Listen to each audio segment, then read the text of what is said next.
असम के धौलपुर गोरुकुटी में एक बार फिर से बुलडोजर जारी है, जिससे मकामी लोग काफी परेशानियों का सामना कर रहे हैं, जिसमें जिला इंतजामिया ने 379 परिवारों को बेदखल कर दिया है, जिसे लेकर सलाम टीवी की टीम ने गुवाहाटी हाईकोर्ट के सीनियर एडवोकेट से बात की। उन्होंने इस कार्रवाई को नाइंसाफी करार दिया। 22 सितंबर 2021 में इंतजामिया ने पहली बार धौलपुर में 1418 परिवारों को बेदखल कर दिया था और बाद में इन परिवारों को दलगांव हल्के में मुख्तलिफ मकामात पर मुंतकिल कर दिया था।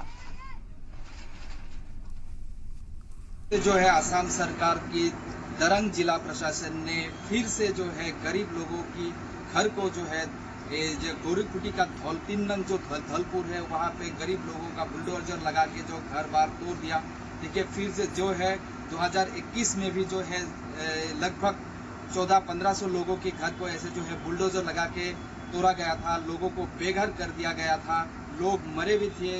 वो जो प्रशासन के जो है गोली खाकर इस बार फिर से जो एक इनह्यूमन जो है एक्ट जो बुलडोजर चलाने का असम सरकार कर रहे हैं, वही धौलपुर एरिया में दरंग जिला के बहुत ही इनह्यूमन एक जो है ये एक्ट है असम गवर्नमेंट के। मैं कड़ी शब्दों से इसका निंदा करता हूँ। विदाउट गिविंग एनी ये रिहायशी कोई भी मकान बिना दिए, किसी को रहने का घर बिना दिए किसी का घर तोड़ देना, ये जो है सुप्रीम कोर्ट के जो वर्डिक्ट के खिलाफ है, इसको नहीं करना चाहिए। ये असम गवर्नमेंट बहुत ही इनह्यूमन काम कर रहे हैं।